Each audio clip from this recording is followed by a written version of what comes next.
The Senate is digging up the past and holding up the government. While some of the reasons are tied to logic, some aren't.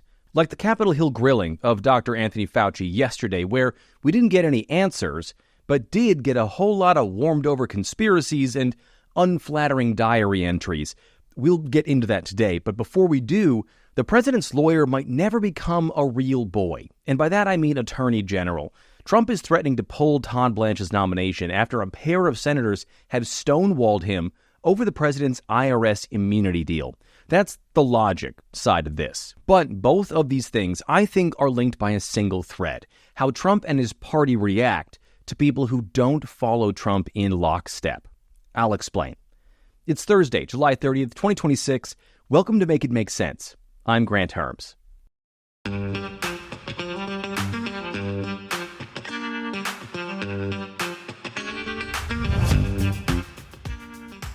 Before we get going, right now Make It Make Sense is in the middle of celebrating 2 years of independent reporting. When I started this, it was about doing the news in a way that made sense of a chaotic political world, and it's only gotten more chaotic. But I wanted to do that without corporate owners or algorithms dictating the coverage, just the news that matters to you and why. Since then, it's grown into what you're listening to right now: in-depth breakdowns every other day and insightful interviews. Plus, if you're a subscriber to the Make It Make Sense Substack, things you forgot from civics class, Make It Make Nonsense, and Too Long Tuned Out, that stuff is hitting your inboxes 6 or 7 days a week. That's a lot of work, and the price has been $5 a month since day one, but it's going to change. Starting August 21st, it's going up to $7. If you subscribe before then, you'll get the $5 a month or $50 a year locked in at that price. You can subscribe right now at makeitmakesensepod.substack.com or head to the link in the description. And thank you, seriously. Whether you're a paid subscriber, a free subscriber, or you just tune in to the podcast when you can, your support means the world to me, no matter how you support the show. Okay, let's get on with the show. As I was getting ready for this episode today, we got some really big breaking news. The president said he might withdraw Todd Blanche's nomination for attorney general. As a matter of American history, that would put Blanche in a not so fun but very small club.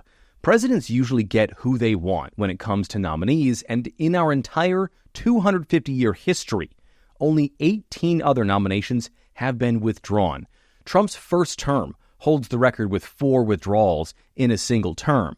Also, if Blanche's nomination is withdrawn, it would be the second attorney general pick that Trump has had to withdraw. The first was Matt Gaetz, which 2 isn't a lot, but it is weird, right? Anyway, in a post on Truth Social today, Trump said he didn't object to temporarily withdrawing his nomination of Blanche. He called Blanche a star and said he has the potential to become one of the greatest attorneys general in history. Never mind the fact that Blanche was Trump's criminal attorney who lost the New York hush money trial, making Trump a felon 34 times over. The guy, he's a star. But really, Trump is laying this decision at the feet of 2 outgoing senators, Texas Senator John Cornyn and North Carolina's Thom Tillis.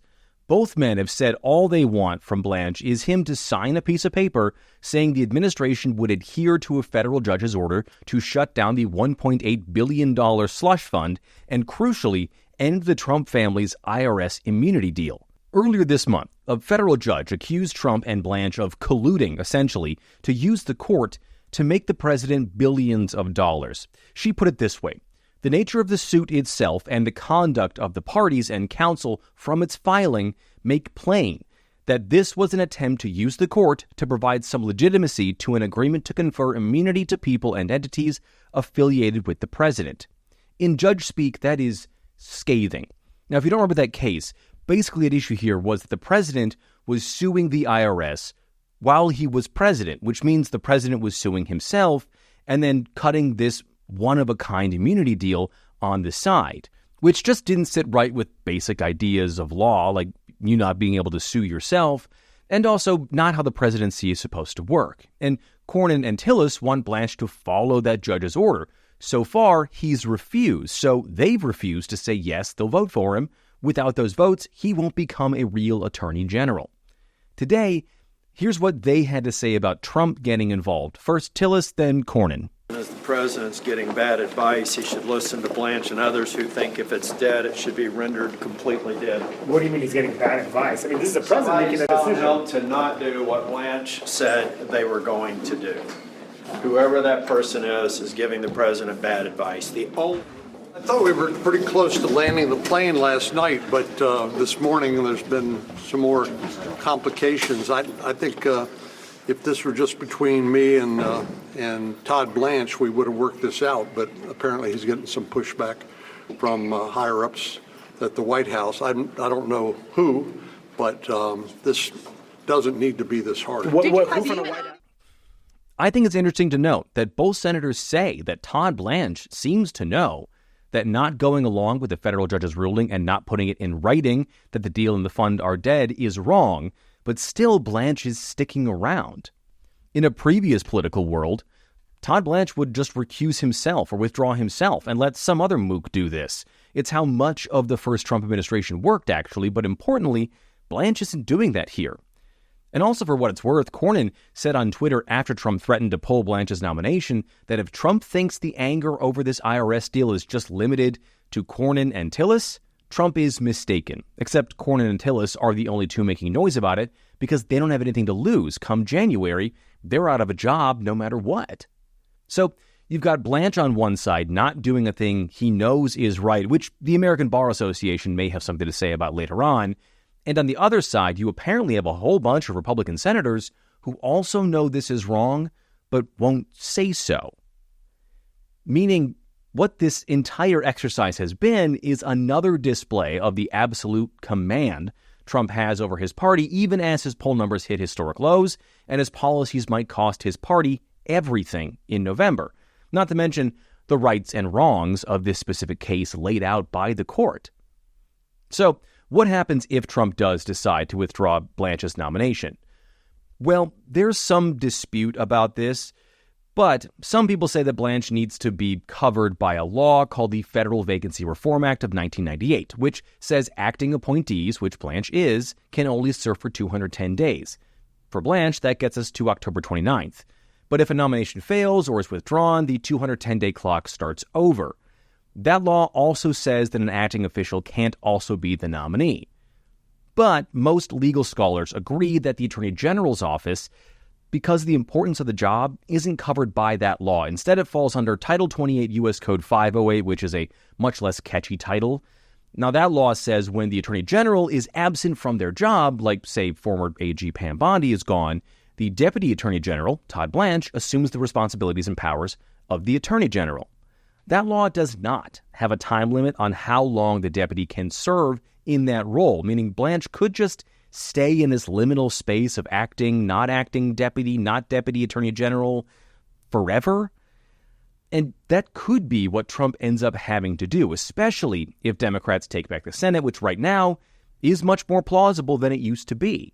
Obviously, the complicating thing here is this is another way that Republicans in the Senate are messing up Trump's plans for the midterms. First, it's the Save America Act, and then ending the filibuster or not ending the filibuster, neither of which have the votes to pass, and now it's Todd Blanche. And I know that a few seconds ago I said that this should tell us that within the Republican Party, Trump still has an iron grip, and I think that is broadly still true, but Trump wanting to withdraw Blanche does tell us two things that show Trump's power is starting to wither a little bit. First, it's telling that Trump would rather give up a major nomination and a fully empowered and legal attorney general than give up this IRS immunity deal. He would rather keep enriching himself than have his administration and thus the country run the way it's supposed to per the Constitution and federal law, let alone run smoothly. Second, a first-term Trump, or even a Trump in the first year of this term, would have been able to pick up the phone, call senators, and either persuade them or threaten them into doing what he wants. An earlier version of Trump would have been able to call other senators to get them to make John Cornyn and Thom Tillis to do what he wants. None of that is happening here, clearly. Instead, Trump has to take his ball and go home, which is not a new tactic for him in public and private life, but it's not a sign of strength. As I'm recording, Trump has not withdrawn the nomination yet, but the Senate Judiciary Committee has not put a new confirmation vote on the calendar for Blanche, and they leave for summer recess next Friday, so we'll have to wait and see if Trump's Pinocchio gets to be a real boy after all. All right, quick break. When we come back, Dr. Anthony Fauci in the hot seat again on Capitol Hill, this time in the Senate, as COVID conspiracies take center stage again. You know how every social media platform is basically engineered to make you angry and keep you scrolling? That's not an accident. Outrage performs better than nuance, so the algorithm feeds you outrage. I see it every day as someone making news content for a living. The loudest, most biased takes get the reach. The careful, fact-driven stuff like I do my best to bring you here gets buried. That's why I joined Say So. It's a brand new news app just launched, built by a group of former journalists and engineers who asked, what if we build news from scratch for people who actually want to be informed instead of people who just want to keep scrolling? No algorithm optimizing for outrage, no AI slop, just vetted creators delivering fact-driven coverage, curated so you can know what's going on in 5 minutes and then get on with your day. If you're the kind of person who is intentional about your sleep, your workouts, your work, what you eat, but your news diet is just whatever your feed throws at you, this is for you. The same energy finally applied to how you stay informed. I'm one of the first creators on Say So, and my favorite feature is that I can link my sources right in the video. That way, you know how I'm telling you the truth. And if you sign up now, you'll be one of the first users to join. You can download Say So. The link is in the show notes and the description. Go check it out and be as smart as you know you are. All right, let's get back to the show. Dr. Anthony Fauci was back on Capitol Hill yesterday for a hearing about a lot of things. Part of it was about the origins of COVID. Part of it was about his conduct as the head of the Trump administration's COVID task force in 2020. Part of it was about just tying Fauci again to the whipping post to drag up conspiracies and embarrass him with his own diary entries that had just been released. Leading this hearing was Senator Rand Paul, who has for the last 6 years now accused Fauci of not just lying to the American public or to Congress about things like mask use or the vaccine, but that Fauci himself was instrumental in the development and weaponization of the COVID-19 virus in Wuhan, China, and that he also profited off it through something called function research. It's not important you understand what that is on a technical level. Rand Paul has demonstrated that he doesn't understand it, but what it means basically is research into the editing of genetic codes of viruses to do different things. It's a common practice in medical research, but it does have ethical issues because we don't always know what's going to happen when we do it. It's why this kind of research is done in highly secure labs. Fauci maintains that the research he was doing looked a lot like this, but was not this, and did not have any connection to China. What the consensus in the medical world is right now is that the COVID virus originated organically and jumped from animals to humans, most likely at a nearby meat market in Wuhan, China. What this White House, under former Director of National Intelligence and conspiracy theorist Tulsi Gabbard, did was change the government's position and the CIA's official position that COVID was actually a lab leak from the Wuhan virus lab. That wasn't even the mainstream thinking idea in the CIA at the time, but it's now official policy, regardless of the science. Fauci's guilt in, launching the pandemic has never been proven, and when it's been put to the test by numerous studies and fact-checkers for years now, it has always come back that Fauci had no connection to COVID-19 through secret funding or National Institutes of Health funding. It simply has never proven to be true. But that didn't stop Senator Rand Paul from calling for this hearing to relitigate those things again and pore over the more than 1,000 pages of Fauci's diary that he was apparently keeping on government computers and devices, which is weird, but okay. The problem for Paul here is that on his last day in office, seeing the writing on the wall that Trump would be coming after Fauci, President Joe Biden issued a preemptive blanket pardon to Anthony Fauci. The president's pardon power is vast. I've written about that on Things You Forgot from Civics class, and it's pretty much unchecked. Well, some conservative lawyers are working on ways to undo what Biden did, and the president has tried to say that the pardons are void because Biden might not have signed them personally, but with an auto pen. There is just no constitutional way to undo a presidential pardon like this. That's why what this hearing was being seen as was a trap that had been set by Rand Paul for Fauci to commit perjury, because perjuring in a hearing like this wouldn't be covered by that pardon. At least that's Paul's thinking. Which is why, in his opening statement, Fauci said this. Given Senator Paul's obvious obsession with calling for my prosecution, his repeated slanderous comments about me, and recently his publicly releasing my unredacted personal diary aimed at embarrassing and intimidating me, the only conclusion I can reach is that the sole reason he is calling me before this committee is to get me to say something, anything, that could vindicate his repeated public pledges that I end up, in his words, quote, behind bars, unquote. And then after that, he didn't say anything except this. Under the advice of my attorneys, I will invoke my right under the Fifth Amendment of the Constitution to refrain from answering your questions. Dr. Fauci said that 111 times, and it made Republicans angry. Particularly Senator Bernie Moreno from Ohio, who told a drawn-out story about why he ended up running for Senate in the first place, which apparently was to be able to treat Anthony Fauci like a whipping boy, not serve Ohioans. Your advice to communities like that, to idiotic politicians who enforce those rules, arrested that mom for watching a football game with her own family outside. When that story broke, I said to myself, I cannot stand idly on the side and watch this happen. It was about 6 years ago today that I decided I'm going to give up my businesses, sell them all, run for office, run for the United States Senate. Here I am sitting in front of you 6 years later saying, who the fuck do you think you were for doing that? Definitely not something you hear from behind a Senate hearing dais, right? But also what Moreno left out there was the fact that this happened in 2020 and the mother was deliberately ignoring school guidelines at the time about wearing masks in proximity to other people. It wasn't that they were outside, it was that they were close to people. She was told repeatedly about this rule, was told that if she didn't comply, she'd be charged with criminal trespassing.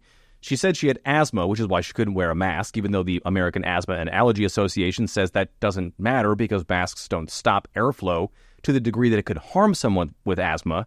And then the woman resisted arrest multiple times before needing to be thrown in the back of a squad car. None of that, by the way, was done at Anthony Fauci's direction. He didn't order a police officer to arrest somebody, nor did he make that the rule at this school. It was just the guidelines from the task force at the time. The irony here is that Moreno is also the author of a bill that makes it a mandatory minimum 20-year sentence for crimes including assaulting an officer and resisting arrest to protect officer safety. But this doesn't count. That's not what he means.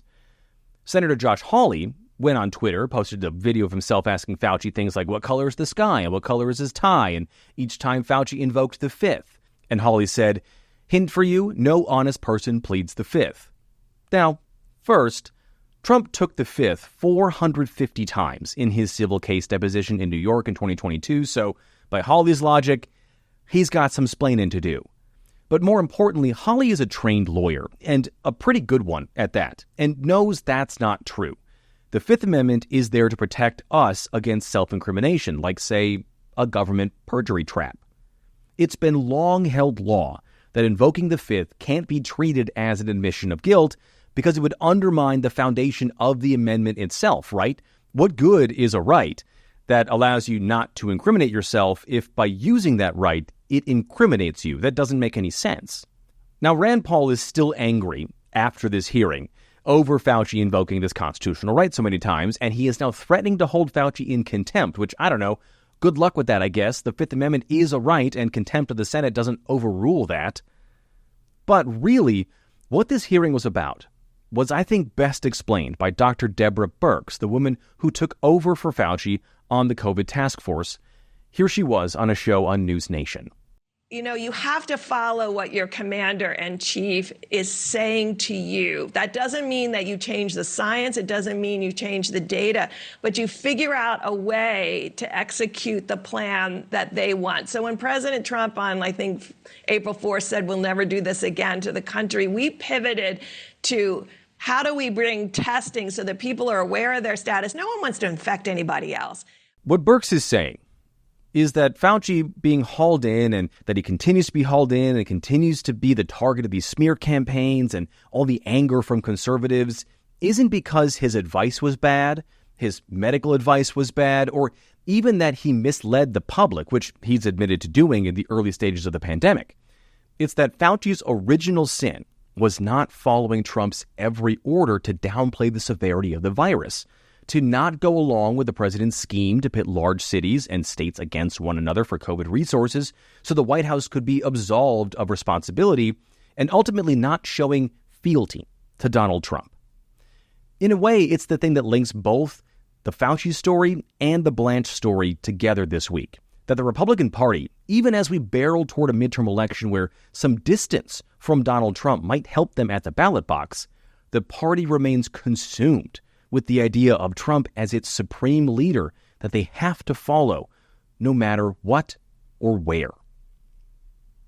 Okay, that is it for today's episode. Please rate and review the show wherever you get your podcast. Paid subscribers to the Make It Make Sense Substack, your original reporting this week is all about how the White House is running out of time and options to make its midterm plans a reality, and it's turning to a powerful tool to make them happen: the Supreme Court's summertime shadow docket. If you want access to that, but you're not a paid subscriber, the anniversary price lock-in offer is still open. It runs till August 20th. That gives you something from Make It Make Sense straight to your inbox 6 to 7 days a week, depending on the week. You can head to makeitmakesensepod.substack.com to claim that offer, or use the link in the show notes. And as always, share the show on social media. You can tag me at Grant Hermes on Twitter, Blue Sky, and the Say So News app, and Grant_Hermes on everything else. Thank you so much for listening today. I'm Grant Hermes, and I'll talk to you tomorrow.